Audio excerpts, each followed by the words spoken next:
एक कक्ष में 600 बच्चियों को बैठा के अगर डिसिप्लिन की बात करेगा तो ये बिल्कुल भी उचित नहीं, संभव ही नहीं। हार्डली इस कमरे के अकॉर्डिंग 190 से 120 बच्चे बैठ सकते हैं। 90 से 120 660 मतलब नामांकन है, 240 प्रेजेंट है। ये तो संभव ही नहीं कि कोई क्लास ले पाएंगे। ठीक है, आप निश्चित रहिए, हम लोग इस विषय में बहुत जल्द आगे बढ़ते हैं और आपकी जो असुविधा है उसके लिए खेद है, लेकिन हम लोग उस दिशा में आगे बढ़ेंगे, काम कर रहे हैं। ये कौन सा क्लास है? 11 है। फैकल्टी क्या है? आर्ट्स। अच्छा, पढ़ाई लिखाई ठीक से कर रहे हैं ना? देखिए, मन लगा के पढ़िएगा ना, क्योंकि हम लोग जो है मिडिल क्लास फैमिली से आते हैं। भले आपके प्रिंसिपल आपके साथ खड़े हैं, आपके एमएलए भी आपके साथ खड़े हैं, लेकिन हम लोग मिडिल क्लास फैमिली से आते हैं और हमारी पूंजी शिक्षा ही है। हमारे मम्मी पापा के पास उतने पैसे नहीं है कि अगर हम शिक्षा में अच्छा नहीं करेंगे तो हम कोई बढ़िया व्यापार को आगे बढ़ा सकते हैं, हम बड़े शहरों में जाके अपने आप को स्थापित कर सकते हैं। हमारी पूंजी ही हमारा एजुकेशन है। हम जितना बेहतर से यहाँ से निखर के जाएंगे उतना हम अपने आप को स्टेब्लिश करेंगे। तो इसलिए आप लोग किसी भी प्रकार का कोई कंप्रोमाइज नहीं कीजिएगा। हम जानते हैं कि हो सके आपको समस्या आएंगी, क्योंकि बहन लोग को थोड़ी आ सकती है, क्योंकि आज भी लोगों की मानसिकताएं वैसी हैं, लेकिन आप निश्चिंत रहिए, अब जमाना बदला है, जमाने के लोगों की सोच बदली है और हमें लगता है कि बेटा और बेटी को समान दृष्टिकोण से लोग देख रहे हैं। तो आपको भी कुछ अगर सुविधाएं आएंगे तो उससे आपको पार जाना है। और कभी शिकायत और समस्या को लेकर अपनी पढ़ाई से कंप्रोमाइज मत कीजिएगा, इस चीज से कंप्रोमाइज मत कीजिएगा। देखिए, हम दूसरा का उदाहरण नहीं देंगे, आपके बीच आपके एमएलए खड़े हैं और हम आपको बताना चाहेंगे, हम अभी भी स्टूडेंट हैं। अभी हम धनबाद विनोद बिहारी महतो विश्वविद्यालय से डॉक्टर ऑफ फिलोसफी के स्कॉलर हैं और ऐसा नहीं कि कंटिन्यू 2018 में हमारा एडमिशन है, बीच में 2 साल बाधित हुआ है, क्योंकि इसमें होता है कि साल में 1.5 साल में आपको प्रेजेंट करना पड़ता है अपना थीसिस। तो हम अभी भी कंटिन्यू हैं, क्योंकि हमने कभी एजुकेशन से कंप्रोमाइज नहीं किया है। कभी आज हम आपके एज एमएलए के रूप में आपके बीच खड़े हैं और हमें तो लगता है कि आप कम से कम हमसे बेहतर परिवार से ताल्लुक रखते होंगे, क्योंकि हम उतना समय नहीं कि हम आपको अपनी घटना सुनाए, लेकिन संक्षिप्त में इतना बताना चाहेंगे कि हमने उस माँ ने हमें पढ़ाया है जिसने 28 साल की उम्र में अपने पति को खोया था। मात्र 28 ईयर हमारी माँ की आयु थी। हमारा जो छोटा भाई था वो मैंने गर्भ में ही था, उसका जन्म भी नहीं हुआ तो दुनिया उसने देखा नहीं, तो उस समय हमारे पिता को हमारी माँ ने खोया था। उसी साल हमारे दादाजी का भी देहांत हुआ था और ठीक उससे 2 साल पहले हमारी एक बहन और एक भाई, और उससे ठीक 1 साल पहले 1.5 साल पहले हमारे एक बहन का भी डेथ हुआ था। तो उस परिस्थिति में एक स्त्री ने हमारा परवरिश किया और आज आपके एमएलए के रूप में हम हैं।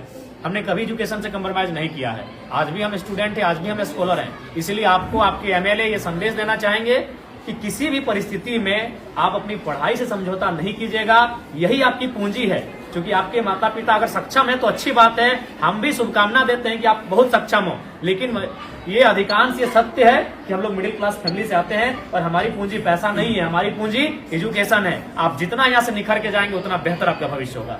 इसलिए कंप्रोमाइज बिल्कुल मत कीजिएगा। अगर आप पढ़ के जाएंगे तो कोई ना कोई रास्ता मिल जाएगा। अगर आप जमाने के अनुसार अपने आप को बनाएंगे तो कोई ना कोई रास्ता मिल जाएगा। अगर दुनिया में इतने लोग हैं तो उतना रास्ता भी है, लेकिन आप अपने आप को सुयोग्य रखोगे तब ना।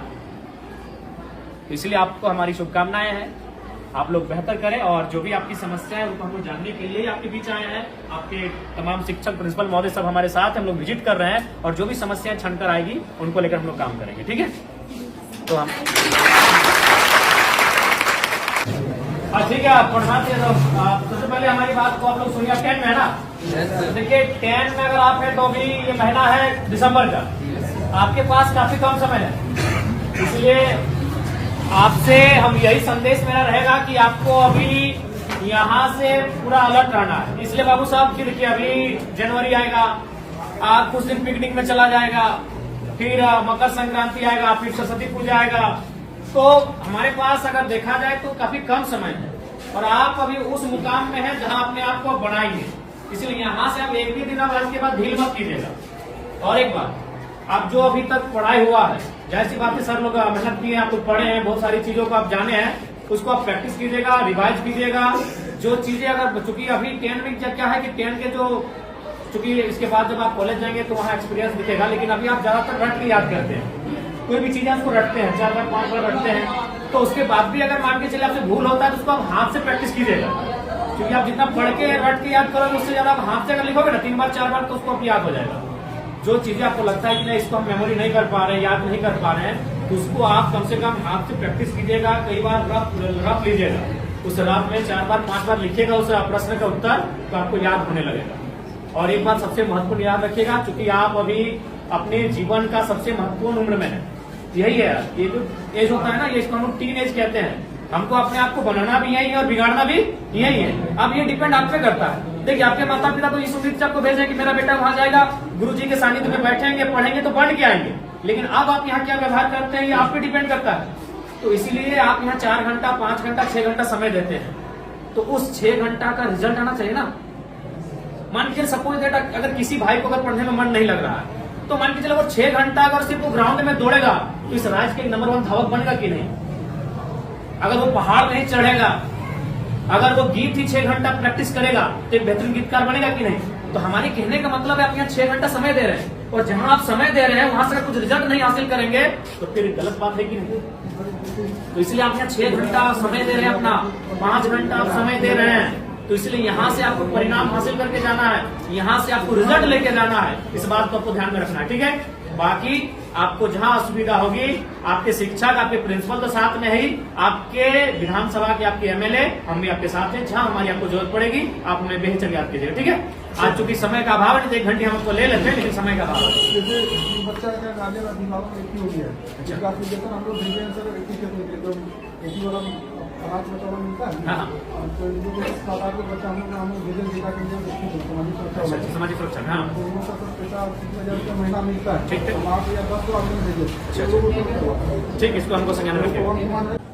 क्योंकि उनको मालूम है अगर हम खेती में मन नहीं लगाएंगे तो फसल नहीं होगा, फसल नहीं होगा तो परिवार का अनाज नहीं होगा। किसी को मन नहीं लगता, जब धान काटने के लिए जाते हैं पूछेगा मन लगता है, मन लगता है सिनेमा देखने में, मन लगता है मेला घूमने में, मन लगता है शॉपिंग करने में। काम में मन नहीं लगता है, वहां लगाना पड़ता है, क्योंकि वही काम आपका पहचान है, वही काम आपका कर्म है, तो मन वहां लगाना पड़ता है। अभी आपका कर्म है आपका शिक्षा अर्जन करना, ये आपका कर्म है, इसलिए आपको मन लगाना पड़ेगा। और लगता है तो अच्छी बात है, अगर लगता है तो अच्छी बात है, और नहीं लगता है तो लगाना पड़ेगा। और बाकी आपकी समस्याओं से हम लोग अवगत हो रहे हैं, काफी समस्याएं हैं आपके विद्यालय में, और आपकी समस्याओं का निराकरण के लिए हम लोग हमेशा प्रयासरत रहेंगे। और आप लोग बढ़िया से मन लगा के पढ़िए, हमारी शुभकामनाएं हैं। अगर कुछ समस्याएं होंगी आप सीधा हमसे संपर्क कीजिएगा, और बेहिचक अपनी बात को रखिएगा, डर भय मत कीजिएगा कि हम आपके एमएलए हैं, हम आपके एक सहयोगी के रूप में आपको दिशा पथ प्रदर्शक के रूप में आए हैं। आप बेहिचक हमें याद कीजिएगा, ठीक है। और एकदम मन ध्यान लगा